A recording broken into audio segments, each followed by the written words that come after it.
All right, so Bismillah ar-Rahman ar-Rahim and Assalamu alaikum wa rahmatullahi wa barakatuh, everyone. So remember, we are still in Tafsir al-Qurtubi, of course, with this tafsir right there. Remember, we said al-Qurtubi had 14 different different notes to basically talk about this ayah, and along with it is basically this ayah. So we're talking about really ayah 151 along with ayah 152 and 153. So that's what Al-Qurtubi had as 14 different matters. Let's go really quick over what we kind of just covered really quick, just so that we're on the same page. See, look at that. Al-Qurtubi had all these three ayat, basically, I guess this combination, and put those different ayat together. So we said 14 different matters. We talked about ta'ala and the implication that it has. We also talked about ma harrama, and we went in usul al-fiqh a little bit, and we talked about what this ayah basically means in terms of ma harrama alaykum, how it involves basically a number of different do's and don'ts, and the implication it has on our deen. And we also talked about the Ten Commandments. We compared the Ten Commandments um, in in the Talmud, or at least the Torah, the Talmud, and also the Christian resources. But we said the Christian resources, it just really referred to the Ten Commandments in the Old Testament, or what they regard as the Old Testament, or the Jews would regard as the Torah. But even though, a Jewish person would say, no, our Torah is different than their Old Testament, but I'll just use a general reference, because I know that there are slight differences, or at least some differences between the two, but I'll just give it a general description. We also talked about وَبِالْوَالِدَيْنِ إِحْسَانًا, and we went in details in regards to بِالْوَالِدَيْنِ إِحْسَانًا and what that entails. And we said it basically is covering, or it basically refers to giving them the care that they deserve, whether we're speaking about caring and preserving them based on the needs that they are basically required to get in terms of, one, necessities, and two, the different needs, and certainly the different wants, and certainly also giving that respect and or obeying their orders. And certainly we talked about not being condescending and not parenting your parents. We talked about not parenting your parents as a key thing. And we also talked about infanticide. We talked about the infanticide, whether killing children, male or female. And we talked about their culture. And we went in lots of details in regards to using contraceptives, and abortion and different kinds of contraceptives and all of that, and the different opinions between scholars. Kind of went in lots of details with that one. And that's basically what we covered, in even in terms of the relationship between husband and wife, and using what was considered as the natural, we'll just use it that way, we'll just use that word, as the natural contraceptive, which is basically withdrawal. And we also talked about وَلَا تَقْرَبُوا الْفَوَاحِشَ مَا ظَهَرَ مِنْهَا وَمَا بَطَنَ. Do not get near.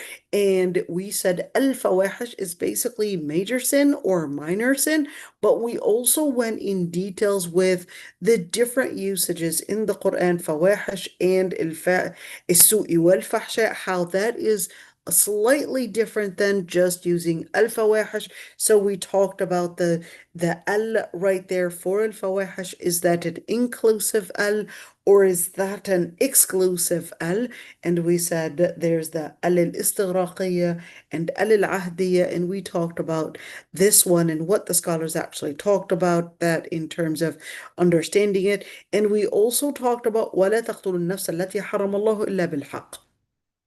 We covered capital punishment, and we covered the different uh, times that capital punishment is permissible, because we wanted to say, well, generally killing a life we already know is one of the major sins, but when is it considered as a right or at least permissible as an exception from the default rule that killing is not permissible. We talked about capital punishment and when it would be permissible as basically a practice or something that the government itself would do, and when is that permitted, of course, in in basically the Muslim law. Okay, we also talked about ذَلِكُمْ, and is this referring to everything that was mentioned, which right there, ذَلِكُمْ وَصَّاكُمْ بِهِ لَعَلَّكُمْ تَتَّقُونَ, and we went in details. وَأَنَّ هَذَا صِرَاطِي مُسْتَقِيمًا. We went in details in regards to وَأَنَّ هَذَا صِرَاطِي مُسْتَقِيمًا, that this is basically the straight path. And we talked about the two different ahadith. The two different ahadith that the Prophet ﷺ had drew a graph in, and we compared the different ahadith. And at the end, it's to give us basically to give us a visual relationship between how we understand life, how we understand fitna, how we understand our goals. And we also talked about the yatim. We talked about the orphans, their rights, and when it is permissible to use that wealth, and how is it permissible to use that wealth in maintaining the orphan, or whether we're speaking about investing on behalf of the orphan. So how do we use that wealth? And we went in details with that. And we also talked about the age limit that this person is considered an orphan. And of course, when are they given the authority over their wealth, or when are they given the authority over, let's also call it their own territory or their own privileges? When do we give them these privileges back to them, whether we're speaking about money, whether we're speaking about space, or whether we're talking about privileges in terms of authority over themselves. So those are different areas. We also talked about something called the sefa, which is one, it's using potentials in where they don't belong, whether we're speaking about physical potentials, money potentials, financial potentials, or whether we're speaking about just different potentials that you may have, and including physical potentials, in not putting it in place. So we talked about some of those potentials, and doing something like a quarantine doing something like a quarantine on the different people that may misuse such potentials. So we talked about the wali as well and what that means. Let's see. The other part is we covered this piece of it and up to لا نكلف نفسا إلا وسعها. We only basically hold people responsible for what they're capable of carrying. And we talked about al-wasa' compared to the potential. So al-wasa' is what we would consider that your capacity to do something now, and the potential is what you are capable of advancing your I guess capacity, in how can we make this capacity grow in becoming a future potential. Okay, so that's basically what Islam wants to get you to. And we talked about that Allah subhanahu wa ta'ala considers that you've got a certain potential. And we went in some details in regards to the hadith when the Prophet ﷺ said, ما أمرتكم به فأتوا منه ما استطعتم. What I ordered you to do as much as you can. وما نهيتكم عنه فانتهوا. And what I ordered you to abstain from and leave, you leave entirely. You leave entirely. You leave instantly. You don't delay that, because it will not only affect your potential, but it will also affect your capacity. Think of it this way. It will also affect your capacity. So it wouldn't just that haram stuff, it wouldn't just keep you away from growing, but it would also bring in regression in your capacity without you realizing. And yet, when you're talking about ما أمرتكم به فأتوا منه ما استطعتم, if you're ordered to do something, that's what will basically, depending on your ability to apply it, that's what's going to grow your potential and basically get you closer. So potentials, when you're basically going from stage Islam to the stage Iman to the stage Ihsan, that's a potential.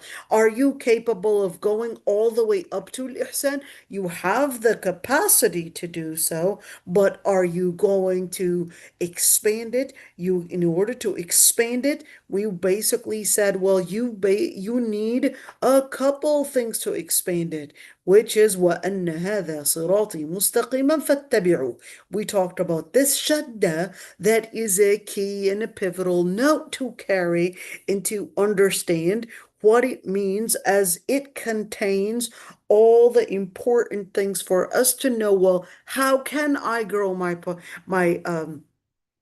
my capacity in order to meet a certain potential? So we said this little tiny shadda gives you this secret. The secret is, one, recognize it's a gradual process. Two, that there needs to be a lot of repetition in order to grow. With your repetition, you take it one after another, and it's going to be a discipline. And this discipline, the more the more consistent you are within that potential, the more consistent you are within this discipline, that's how you grow from one potential to another until you reach the level of ihsan. So we said three things about the shadda. One, there's a gradual process. Two, there's a repetition. And three, that repetition in discipline is what makes that commitment and determination. And we also talked about four different things about وَأَنَّ هَذَا صِرَاطِي مُسْتَقِيمًا. We said الصِّرَاطِ الْمُسْتَقِيم requires that you know about it. In other words, you recognize, you have the ilm to recognize justice. الصِّرَاطِ الْمُسْتَقِيم requires that you recognize there needs to be a certain commitment, because there's going to be some pain to endure. And number three, there's going to be a certain amount of satisfaction, and let's call it that you're taking away a number of different dunya offers in order to stay committed to basically the principle, to that adl, to that justice.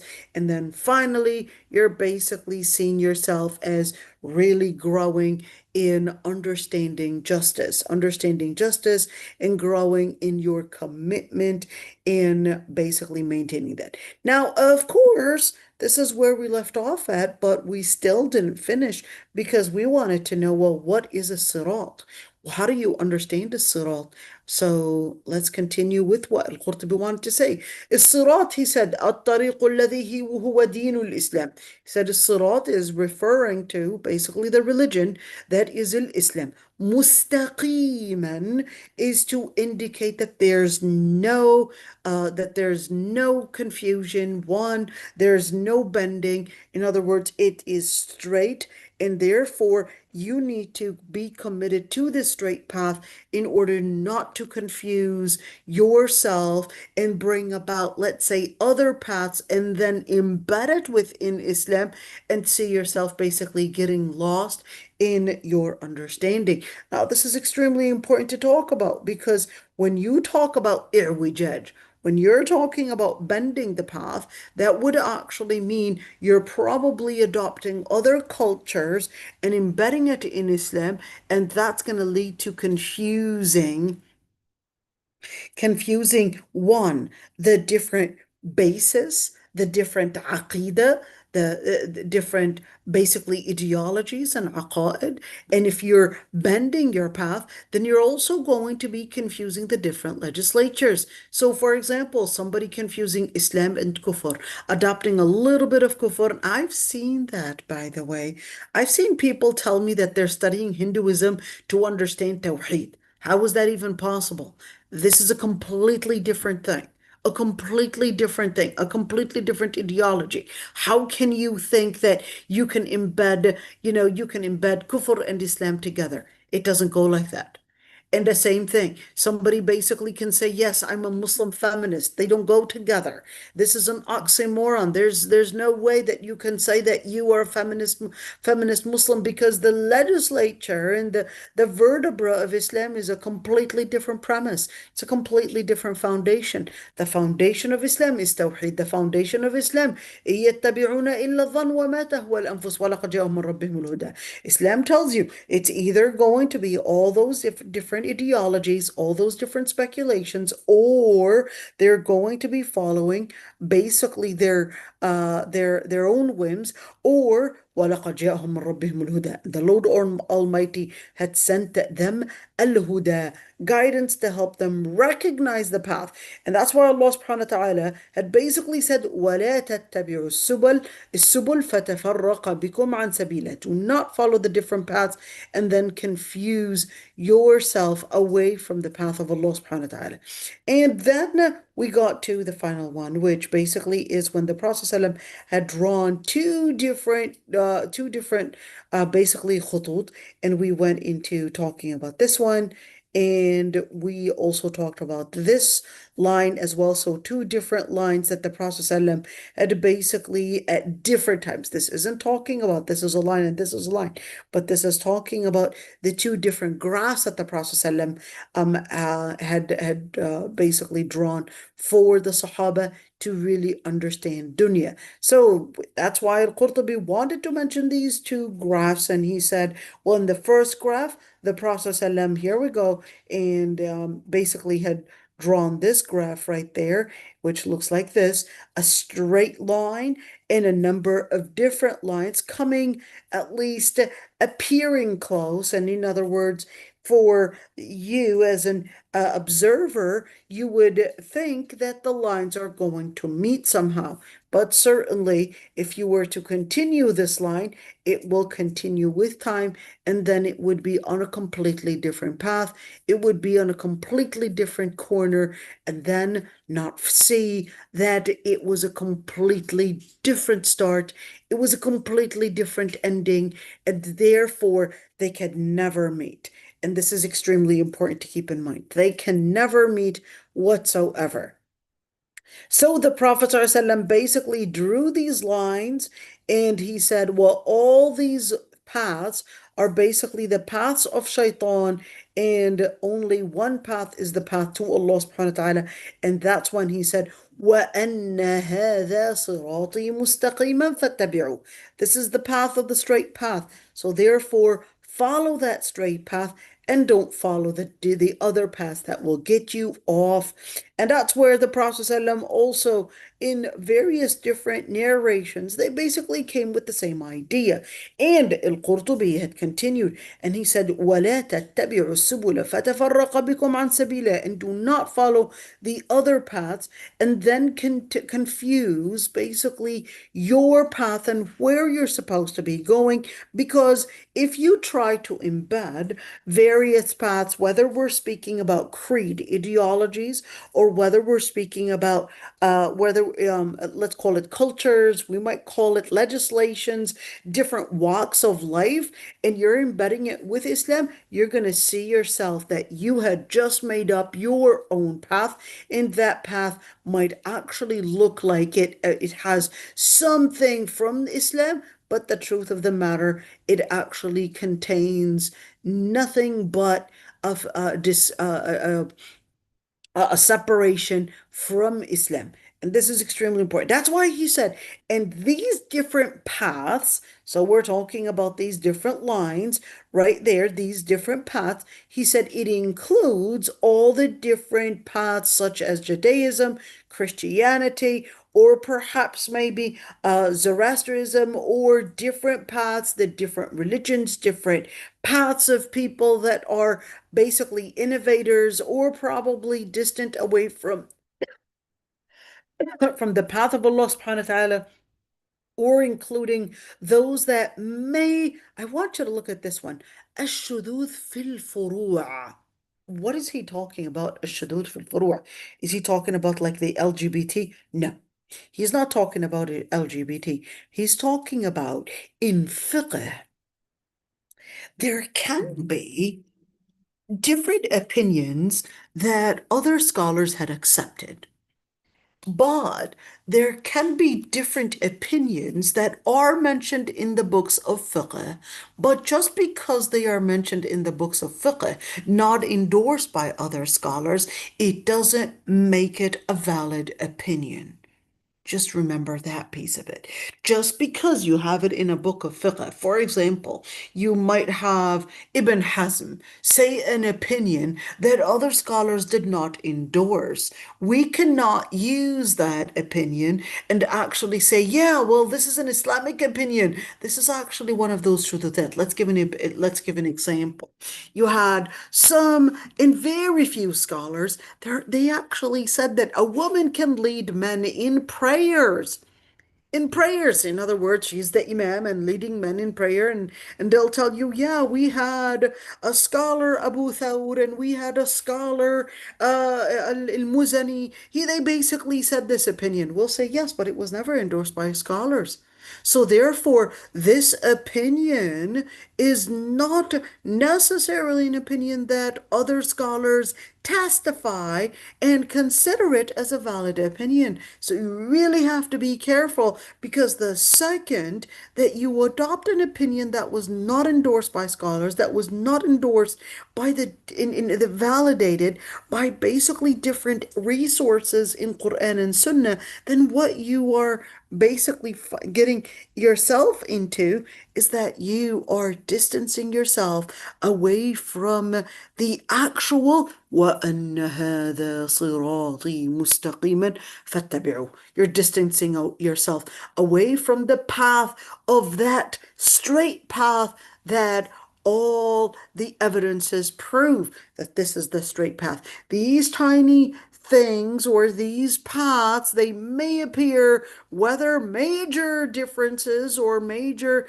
let's say, distinct difference away from Islam, or it can be just a small path away. Yeah, yes, just like Amina Wadud, she made a jama'ah for the man, and it basically was, yeah, this big thing in the media, and at the time they didn't have social media, but then another woman came up with the idea and said, hey, I've got my evidences. And we'll say, wait a minute, this is from the shududat. Just because a scholar said it one time and it was not accepted, not endorsed, and certainly when you say accepted by scholars, this isn't just talking about accepting it just like that, but this is talking about having the evidences where the scholars testify that there's a backup evidence to support this opinion. Because as Muslims, just because a scholar might say an opinion, we won't necessarily regard that as Islam.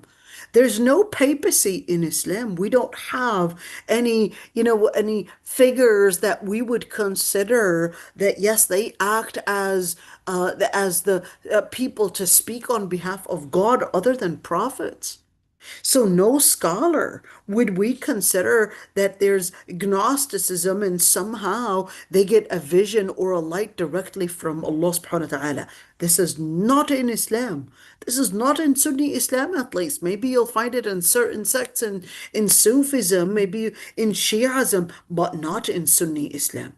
No scholar is infallible in somehow getting a direct information from Allah subhanahu wa ta'ala. So when we say something is verified, we're talking about verified by text and verified by scholars to basically be derived from text, whether through direct evidence or whether through inference.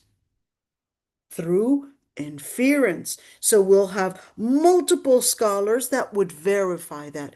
And this is extremely important. So, and that's why he said, and the different groups that they may engage in al-jadal wal-khawd fil kalam. Some may get into those kind of debates and think that, yeah, somehow I can reinterpret the data. I can reinterpret it in a way that may seem updated.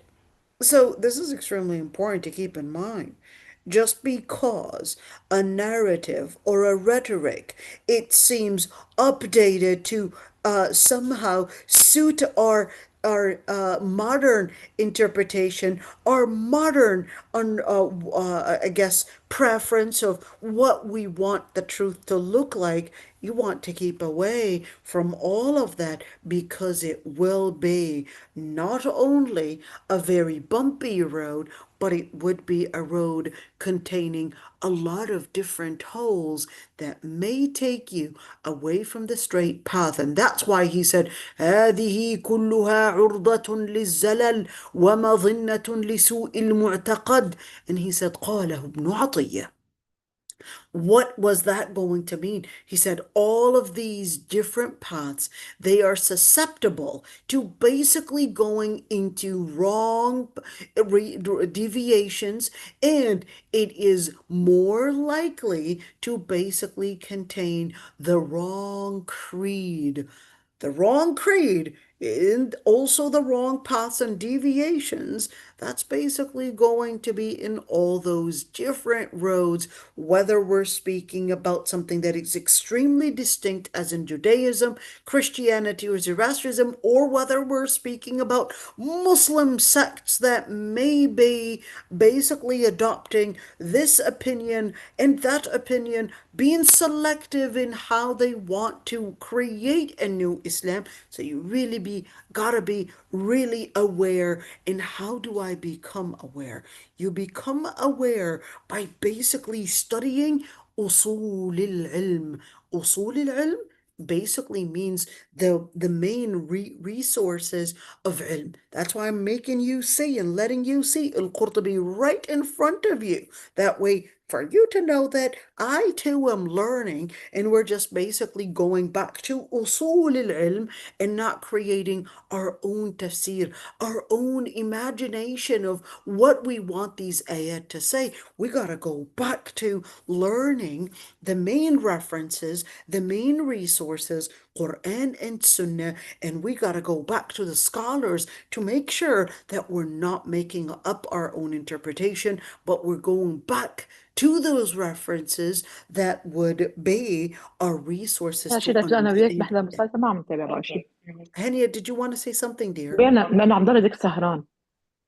Okay, well, I definitely didn't understand that one. I would assume that's Farisi, but I wish I can understand Farisi. Okay, let's see. So now al-Qurtubi, who's Ibn Atiyah? Ibn Atiyah is a scholar from Al-Andalus, Ibn Atiyah al-Andalusi, and he's also from Ishbilia. Yes, as far as I remember. And let's see, al-Qurtubi wanted to comment on that, and he said, وَهُوَ الصَّحِيحُ. And he said, and that is the right interpretation for وَلَا تَتَّبِعُوا السُّبُلَ فَتَفَرَّقَ بِكُمْ عَنْ سَبِيلِهِ. Just understanding this quote right there is extremely important. Why? Because Sorry, not doctor. I think I missed that. Is it from two countries at once or just from Andalus? hold on, say it again, dear. What are you saying? Did it come from two countries? I think I missed what you said Ibn there. You said Atiyah yes. and al-Qurtubi? Yes. Okay, fair enough. Two cities, but same country, Al-Andalus. Oh, okay. Okay. Ishbilia is different than Qurtuba, right? Okay, Ishbilia yes. is different than Qurtuba. Two cities, but same country, Al-Andalus. Okay, understood. All right. And he said, قُلْتُ وَهُوَ الصَّحِيحُ. And it is the truth. And let's see right there. He wanted to quote this one, which I absolutely loved. Well, basically, let's see.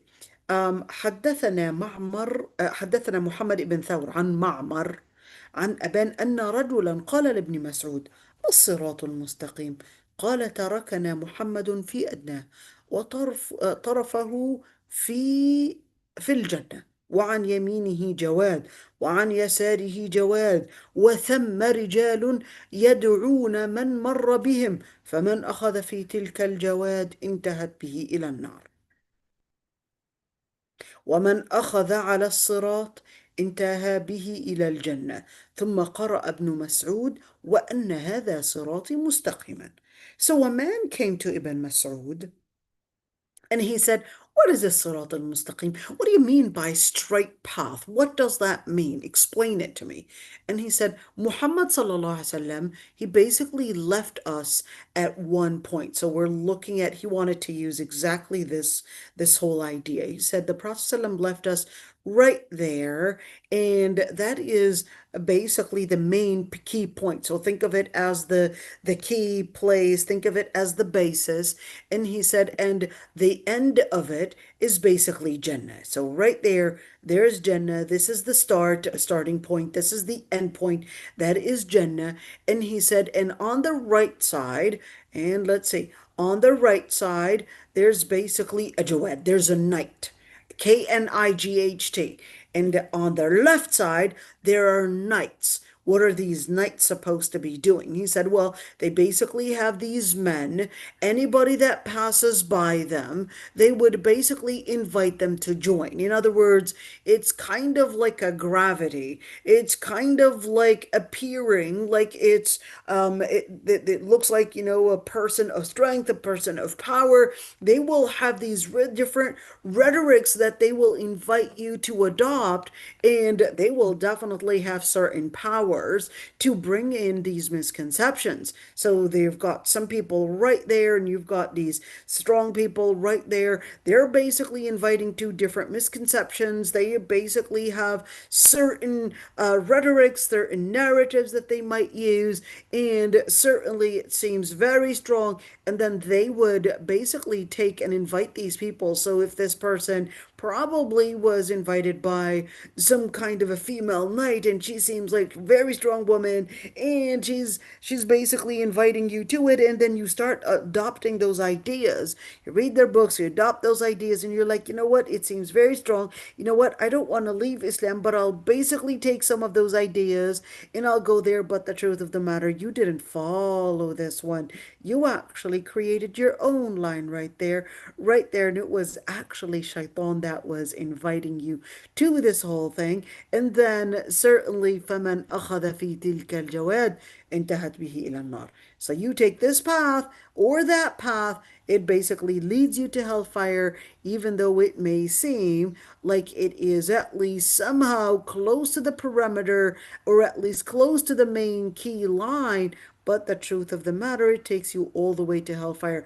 And whoever وَمَنْ أَخَذَ عَلَى الصِّرَاطِ انتهى به إلى الجنة. And whoever takes the path to the main path of this sirat, it basically would lead them to Jannah.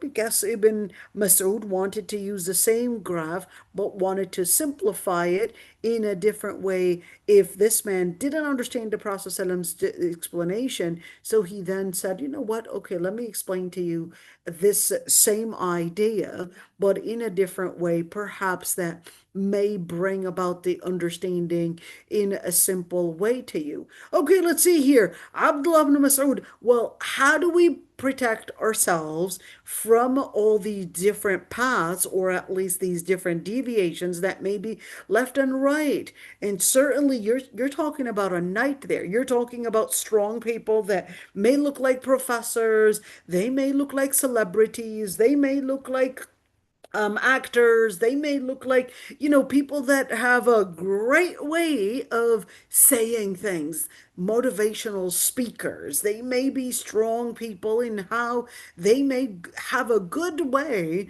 of representing their ideas. And this is extremely important to keep in mind. They may have a strong way of representing those ideas, but those can be manipulating paths, and without us realizing, it's getting us into a narrative. And especially, sorry ladies, especially as women, we may be more susceptible to this talk and this deviation more than men. The reason for that is because narratives, especially in the postmodern era and even before, it more focused on, let's call it emotional speeches. Let's call it a speech that seems very attractive, and it's emptied of a lot of those rational arguments, but using somewhat of a way to make it tempting, a way uh, to make it somewhat, bringing in an inspiration. It basically sounds inspiring, it sounds attractive, it sounds tempting, it sounds like it carries something that will make you feel good. And that's why you would see many women right now, more women going into this yoga lifestyle, thinking that, yes, we are told that it makes you a person of inspiration, a person of health, a person of mental health, and speaking about this positive energy and all of that. You don't see as many men going into this kind of rhetoric as much as women, but you see more women going into that. Okay. And guess what? That's why the Prophet ﷺ had told and warned the women, you got to be careful, because most of the women, most of the followers of the Dajjal are actually going to be women as well. And remember the hadith that talked about the women, and the Prophet ﷺ basically talking to us about the Dajjal laying a curfew onto Medina, and the men would tie their wives, tie their mothers, tie their sisters onto the chairs, onto the beds, anything just to prevent them from running to the Dajjal. But they would manage to untie themselves, and they would think that, you know what, I'm being a shiro, to what they would like to use, and not a hero, because they would say hero is a very misogynist word, because it's he row, making that men could be the only ones to be strong ones. But she will be saying that, no, I'm a shiro. I'm basically a strong, noble, and a woman of commitment, when it's actually a commitment to being followers of shaitan. So that's what's happening today. Many are going against Islam, going against the details of what Allah subhanahu wa ta'ala had commanded, and they would think that, you know what, I'm basically here being a woman of power, I'm independent, I'm strong, no obstacle is going to stop me from being an independent, strong woman. When in reality, it is the rhetoric, it is that narrative that plays on emotions, that plays on that manipulation, and it's a lot easier to use emotional types of rhetorics and emotional talks than actually rational arguments, because rational arguments, you're going to fail. You're going to fail in proving your evidence, because you're going to say that there's no way, if something is the truth, that it would contain any gaps, but something that is false, it will contain a lot of gaps, even if it may seem coherent. But then, of course, in emotional talk, you can switch it and you can bend it, and you can say that this is metaphorical, and then you can bend your speech and you can bend your words, and you can, if and it becomes harder to see. Inna min al-bayani la sihra. He said part of eloquence may contain some form of magic, some form of manipulation. And be careful from those motivational speeches and from those types of talks that may seem very attractive and inspirational. You got to be really careful with it, because if it's an inspirational speech, and if it's an inspirational talk and motivational speeches, and the Quran and Sunnah is not your reference to making sure that that inspiration is not diabolical, is not satanic, You need to go back to making sure that you've got your resources in place. That's why he said, تعلموا العلم قبل أن يقبض. He said, your reference, your resource is learn the ilm before it is taken. What do you mean before it is taken? Like, does ilm somehow just fly up? No, قبل أن يقبض بقبض العلماء. وقبضه أن يذهب أهله ألا وإياكم والتنطع والتعمق والبدع وعليكم بالعتيق. He said, well, what does it mean that ilm would be taken away? He said, basically, the scholars, they would be the ones that would be taken away.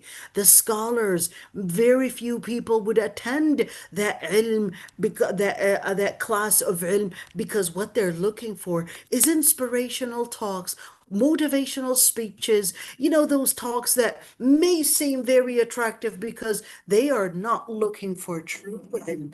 The true ilm classes, they won't have very many people attending. Just keep that one. Just keep that one, uh, to, I guess, uh, to your recognition, maybe. I know a lot of ulama, great ulama. They don't have the best followers. They don't have the most followers. Very few. You've got some ulama, but you'll have a lot of these people that are motivational speeches. You'll see that they have followers, millions and millions of followers, millions, 25 million, 30 million followers. But then those that would speak in ilm, they might not even have perhaps even a page. They might not even have a web page. They may not even have a YouTube channel. They may not even be known to the masses because we're living at a time of all of this type of social media, that not until you are recognized on social media that you are considered as a valid influencer. You got to be really careful, and you really want to remember that ilm is not about the followers. It's not about the motivational speeches. It's basically by going back to the references, by going back to the resources. And then he continues, ألا وإياكم والتنطع. Be careful from this type of extremism that is not based on Quran and Sunnah. So what does it mean, التنطع? التنطع is the type of extremism that you might think that somehow, if I'm extreme on that somehow I'm a better Muslim. Not quite necessarily right. You are supposed to be firm onto what Quran and Sunnah had considered as the parameters, as the borders, but not create your own type of Sunnah, your own type of interpretation, and be so rigid on that. So that's a tanattu. And the ta'ammuq, what I'm not supposed to go deep in learning Islam. No. It is basically involving asking questions that we don't necessarily have in Islam. So we're for example, trying to perhaps see, somebody asked me, well, what is the name for the dog that was accompanying the people of Ahl al-Kahf? That's ta'ammuq la ma'na lah. We don't have any evidence what that dog's name is, and why does it even matter? Why does it matter how many number of people there were in the people in the time in that cave for Ashab al-Kahf? Why does it matter to know certain details, like how big is the land that we're going to be on Judgment Day standing on? At the end of the day, this is all ghaib.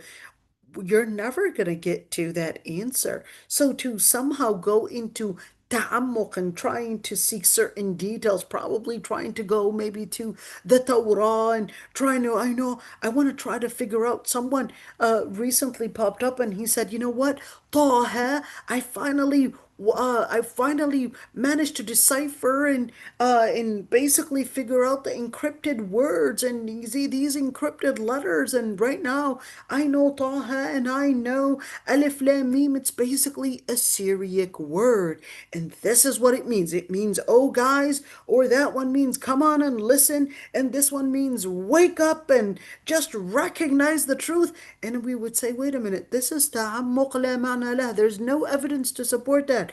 The Prophet ﷺ didn't say that. And the Quran is inna anzalnahu Quran Arabiya. To make a claim that these are Syriac words, or this is what they mean, or to make a claim that these are Hebrew or whatever it is, and trying to embed some new interpretation. This is basically all ta'ammuq la ma'na lah. This is basically going into some wrong, let's say deep, that is some wrong deep search that there's no evidence for. You might have thought that you were being deep and you were being smart and you encrypted something that the other scholars did not encrypt, but this is ta'ammuq. You're just going in certain deep areas. You thought that they were deep, but they were really deep in delusion. They weren't deep in ilm, in insight, but they were deep in delusion. Wal-bid'ah. What is al-bid'ah? Al-bid'ah is an innovation. Okay, what does an innovation mean? So an innovation means starting or going into something that was not done by the Prophet ﷺ. So just the Prophet ﷺ? Well, the Prophet ﷺ resembled, let's say, Islam in practice. So since the Prophet ﷺ resembled Islam in practice, going out of that practice, going out of what the Prophet ﷺ had taught, that is what is considered as bid'ah. The Sahaba would basically testify, or they would teach us what the Prophet ﷺ had taught us, and the Sahaba themselves would act as resources, as a communal, as a communal resource, or at least as a community, and that's why in Ahl Sunnah wal Jama'ah we would regard all the Sahaba to basically be a valid reference. To be a valid reference for us to go back to understand basically the resources that the Prophet ﷺ had left behind. Quran and Sunnah. Who were the ones to pass it on? It was the Sahaba. Who took it from the Sahaba and carried it on? It was the Tabi'een. So that's basically وَعَلَيْكُمْ بِالْعَتِيقِ. Hold on to the old references, basically meaning what type of atiq? We're talking about the old references. We're talking about the Quran and Sunnah. We're talking about the original resources. That's what we're talking about in terms of atiq. And Mujahid said, وَلَا تَتَّبِعُوا السُّبُلَ.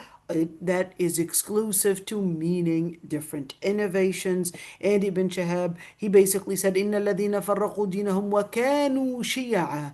And he basically read this ayah, those that had basically deviated their religion and they were on the word Shia. It is not talking about Shia.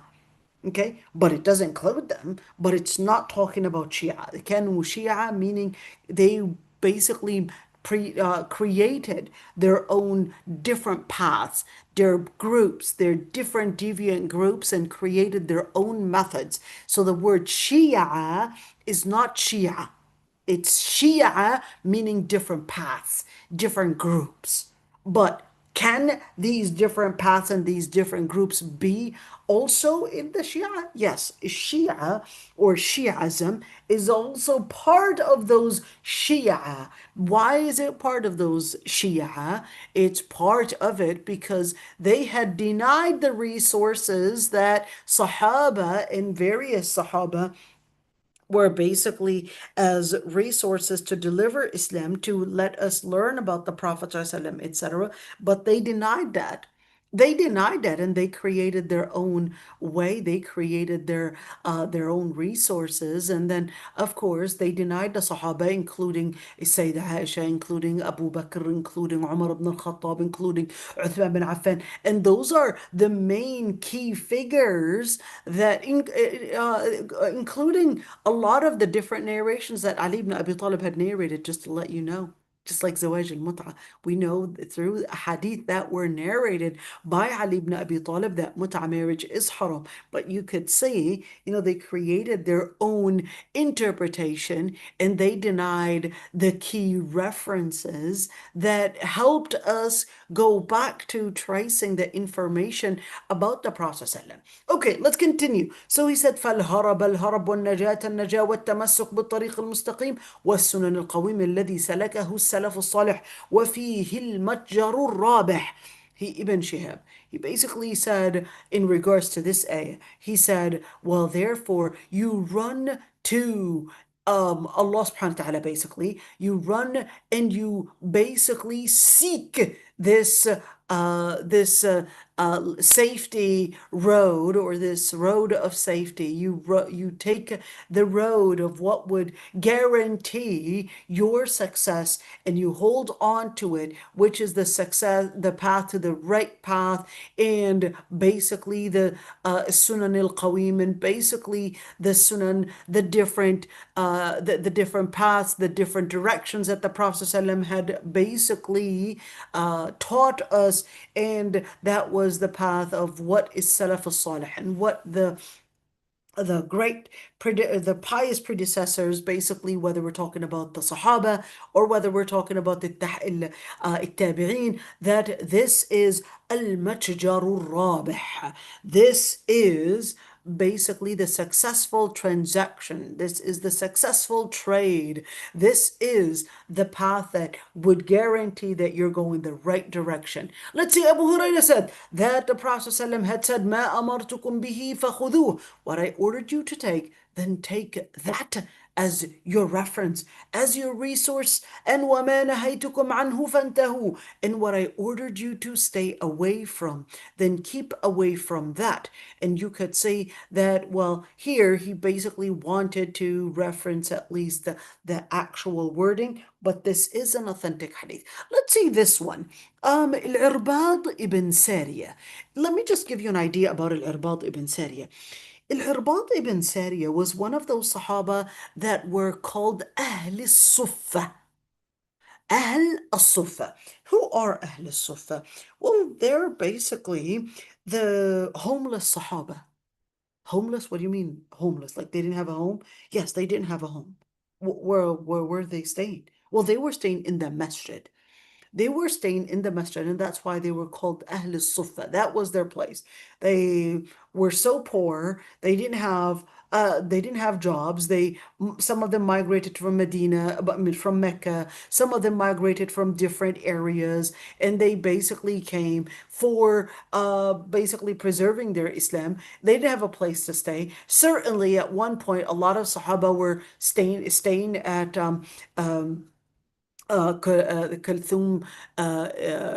Kulthum's house, but later on, I guess that wasn't always available, and Kulthum ibn al-Hadam's house, but that wasn't always available. And so you had some Sahaba, they basically had no place to go to but stay in the masjid. So Al-Irbad ibn Sariyah was one of those Sahaba that stayed in the masjid, and they had basically met the Prophet ﷺ whenever he would come to the masjid, so they would be there because anyways, that is considered their home. That was their home, which is they were Ahl al-Suffa. They were the ones to not have a home, but the masjid be their home. Let's see. He said, وعظنا رسول الله صلى الله عليه وسلم موعظة ذرفت منها العيون ووجلت منها القلوب فقلنا يا رسول الله إن هذه لموعظة مودع فما تعهد إلينا فقال قد تركتكم على البيضاء ليلها كنهارها لا يزيغ عنها بعدي إلا هالك من يعش منكم فسيرى اختلافا كثيرا كثيرة فعليكم بما عرفتم من سنتي وسنة الخلفاء الراشدين المهديين من بعدي عضوا عليها بالنواجذ وإياكم والأمور المحدثات فإن كل بدعة ضلالة وعليكم بالطاعة وإن عبدا حبشيا فإنما المؤمن كالجمل الأنف حيثما قيد انقاد. Let's say, you could say that this hadith أخرجه الترمذي, and it wasn't actually just the Tirmidhi. In fact, let's say the scholar that basically went over this, he said, well, it was narrated by Ibn Majah, Tirmidhi, Ahmad, Abu Dawood, and basically other resources as well. Let's see, what did he say? He said, the Prophet ﷺ had given us an oration. This oration was an oration that made us tear and our hearts tremble. So we said, O Prophet of Allah, this is an oration of a person that is about to depart. What would you take upon us? In other words, what should we do? How do we stay connected? How do we stay committed? How do we stay determined onto this path? And so the Prophet ﷺ said, I had left you on a clear white path that is, its night is like its day. In other words, everything, whether we're speaking about something that may contain some ambiguity or something that is detailed and clear, it's both going to be the same thing, that it is all basically available for you, and also it is basically all on the same path of clarity, the same level of clarity. لا يزيغ عنها بعدي إلا هالك. Whoever goes away from this path is certainly going to be destructed, is certainly going to be in defeat. Whoever lives long after me, they will see magnificent change, magnificent alterations in the path. So hold on to what you know of my path, that is the Prophet ﷺ, and the path that was adopted by the pious predecessors, basically al-Khulafa al-Rashidin, the major Khulafa that came in leadership after the Prophet ﷺ. They are the ones that Mahdiyin ba'di, the guided predecessors after me. Hold on to that. Now this one, nawajid, basically means the molar teeth, but this isn't to somehow, carry a Quran and start biting onto it. Absolutely not. No one understood it that way. This is a metaphor to basically say that you want to hold on to it with the mightest power, which basically is like your jaw. You stay committed to it and you beware of all the different innovations. For every single innovation is a deviation, and every obedience and be obedient to the leaders. Now, this is extremely important. So you're talking about here in terms of resources, but now we're talking about certain leaders, even if this leader was coming from Ethiopia or Abyssinia. At the time, Abyssinia was considered like a low-class area, or Abyssinia was considered, tracing back to, at one point, it was the colonizer for Mecca. So the Prophet ﷺ was letting them know, even if they basically come from a different country, that does not mean that you want to give up on that person, because if they are your leaders, then therefore you need to take them, because uniting the ummah is more important than somehow thinking that at least my point of view is right. فَإِنَّمَا الْمُؤْمِنُ كَالْجَمَلِ الْأَنِفِ. A believer is like a camel that is tied, or at least that is pulled by its nose. Wait a minute, what do you mean by its nose? Remember, when they wanted to control the camels, you can tie it by its legs, but it could easily refuse to follow you. But if you basically pierce its nose and you pull it from its nose, it will come and not at all try to fight back. Why won't it fight back? Because it considers that, you know what, you're carrying it from its nose, you're holding it from its nose, that if it were to pull out, that it's going to be extremely painful, so that it will just follow.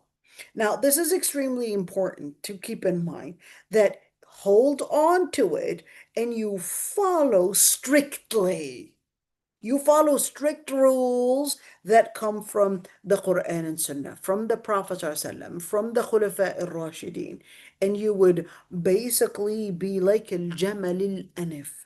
You would basically follow that path, even if it may seem that, hey, I have the opportunity to run. I have the opportunity to basically create my own path.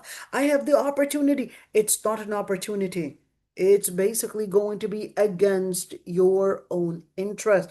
It's not an opportunity, but it's a deviation. Let's see this one. حدثنا ابن كثير قال أخبرنا سفيان قال كتب رجل إلى عمر بن عبد العزيز يسأله عن القدر، فكتب إليه: أما بعد، أوصيك بتقوى الله والاقتصاد في أمره، واتباع سنة رسول الله صلى الله عليه وسلم، وترك ما أحدث المحدثون بعدما جرت به سنته، وكفوا مؤونته. فعليك بلزوم الجماعة، فإنها لك بإذن الله عصمة. ثم اعلم أنه لم يبتدع الناس بدعة إلا قد مضى قبلها ما هو دليل عليها أو عبرة فيها، فإن السنة إنما سنها من قد علم ما في خلافها من الخطأ والزلل والحمق والتعمق. فارض لنفسك ما رضي به القوم لأنفسهم، فإنهم على علم وقفوا، وببصر نافذ كفوا، ولهم على كشف الأمور كانوا أقوى، وبفضل ما كانوا فيه أولى. فإن كان الهدى ما أنتم عليه فقد سبقتموهم إليه. ولئن قلتم إنما حدث بعدهم ما أحدثه إلا من اتبع غير سبيلهم ورغب بنفسه عنهم، فإنهم هم السابقون، قد تكلموا فيه بما يكفي ووصفوا ما يشفي، فما دونهم من مقصر وما فوقهم من محصر. وقد قصر قوم دونهم فجفوا، وطمح عنهم أقوام فغلوا، وإنهم بين ذلك لعلى هدى مستقيم, and so forth. What is the story here? So the story is that a man sent to Umar ibn Abdul Aziz. Let me just give you an idea about Umar ibn Abdul Aziz. Umar ibn Abdul Aziz is basically the grandson for Umar ibn al-Khattab. All right? And he was part of the Umayyad dynasty. And he was described, he only ruled for about 2 years, but he was described as the 5th Khalifa. But was he right after Ali ibn Abi Talib? No, he was not. No, he was not. He wasn't right after him. There's Muawiyah ibn Abi Sufyan, there's Yazid, there are a couple that were before him, but Umar bin Abdul Aziz, basically from a woman's side, basically his mom's name is Fatima. Okay, he sent to him asking about al-Qadr. How do I understand that something is already predestined? How do I understand that? Asking questions about that. So Umar ibn Abdul Aziz, he wrote him a letter. He said, listen, I'm going to give you right now a wasiyah, just something that you would take and adopt as basically your place of guidance. So I want you to have that piety in Allah subhanahu wa ta'ala, and wal-iqtisad fi amrih, and just be committed to that in Allah subhanahu wa ta'ala's orders, and follow the path and the different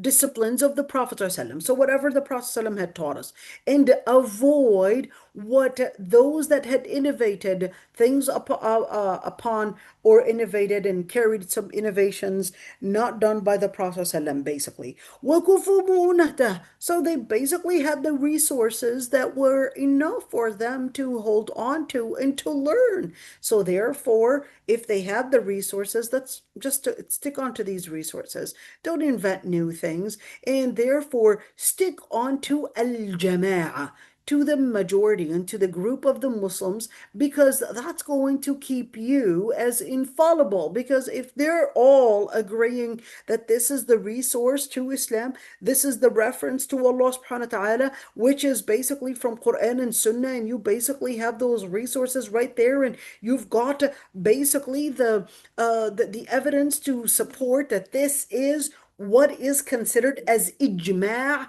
as the unanimous agreement, and basically the agreement that all the Muslims had agreed that this is part of Islam. Well, this is what would keep you infallible. Just hold on to it. You'll be assured that you're not following something that was made up and something that was an innovation or something that was invented. So then know, ثم اعلم أنه لم يبتدع الناس بدعة إلا قد مضى قبلها ما هو دليل عليها. Every single group of people that innovated anything before them, there was some evidence to prove it, or even a path that people had invented before, and there was a good sign, or there was a good example that you don't want to follow that wrong path. So therefore, there's a ibrah, there's a certain thing. If you are thinking that, by doing this, that there's a way of inspiration, he's telling you, listen, just follow the sunnah. This is the real inspiration. Anybody claiming that they have some spiritual way, or probably an inspirational way to do something that the Prophet ﷺ himself did not do, just know that everything is already there in the Muslim resources, in the Quran and Sunnah. No need to somehow invent new methods. Then فَإِنَّمَا السُنَّةَ إِنَّمَا سَنَّهَا مَنْ قَدْ عَلِمَ مَا فِي خِلَافِهَا مِنَ الْخَطَأِ وَالزَّلَالِ. The Prophet ﷺ had basically made that sunnah, and he knows that other paths, that they would basically contain either wronghood, or probably slippery slopes that may take you somewhere else, or probably some stupidity, or probably going in details that were not necessary, and then therefore accept what those groups, basically those predecessors, basically the pious predecessors, had accepted for themselves. They accepted that they would follow the Quran and Sunnah. Just leave it at that. Don't invent new things, because they basically were keen on holding on to the ilm, and keen وَبِبَصَرٍ نَافِذٍ كَفُّوا, and they basically had deep insight, and they basically left it at that. They didn't want to somehow invent new forms.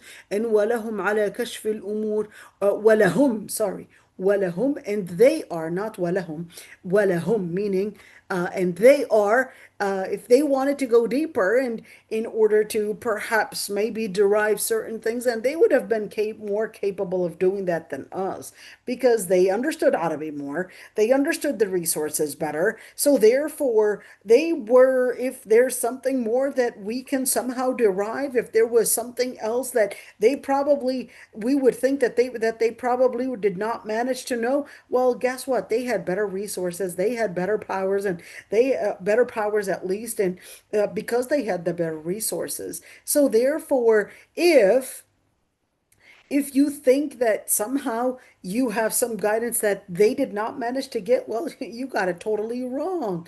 And he said, what people had basically invented in terms of innovations, and other than the path of what they had followed, that is the Salihin, that is the Prophet ﷺ, then what you're going to be doing, just recognize that they're the ones that had been up to فَإِنَّمَا هُمُ السَّابِقُونَ. Remember in Surah Al-Waqi'ah, when Allah subhanahu wa ta'ala says السابقون السابقون and talks about the different groups, etc. They're the ones that had raced us to this. In other words, don't think that somehow you're going to go farther, or you're going to somehow be better. You're somehow going to be considered as, yeah, we got even farther than what they had said. He said, absolutely not, because they had talked and described enough for us, and they gave us all the description that is going to remove all the different things that may be basically murky. So therefore, whoever is less than what they had done, that's the person that is going to be muqassir, or muqassir here, فَمَا دُونَهُم مِّن مَقْصَرٍ. In other words, if you do, if you somehow think that you had gone beyond them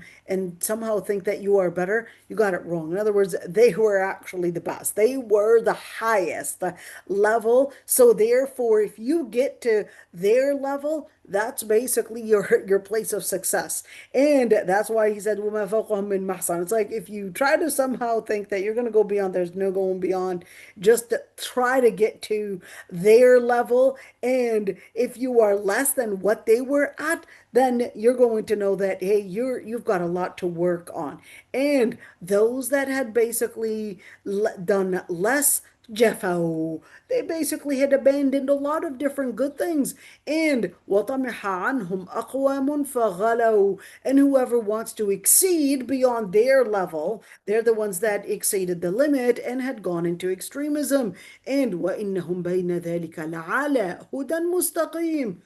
And they are the ones that were really following the straight path and the right guidance. This is extremely important to remember and basically get that into. Here's what I'm going to do. We're going to stop right here because I know that I had taken some of that time, and you just came from Dr. Samuel's class. So I'm going to stop right here. Tomorrow, we've got some more details and some more evidence and some more scholars to basically comment on that. We're going to go a little Sufi for a bit, and we're going to go out of Sufism for a bit. So we're going to learn some details tomorrow. So inshallah, we'll stop right here. سبحانك اللهم بحمدك نستغفرك ونتوب إليك نشهد أن لا إله إلا أنت. So just a couple questions, inshallah. If you have any, go ahead, my friends. You can unmute yourselves if you would like. Okay, no one wants to unmute.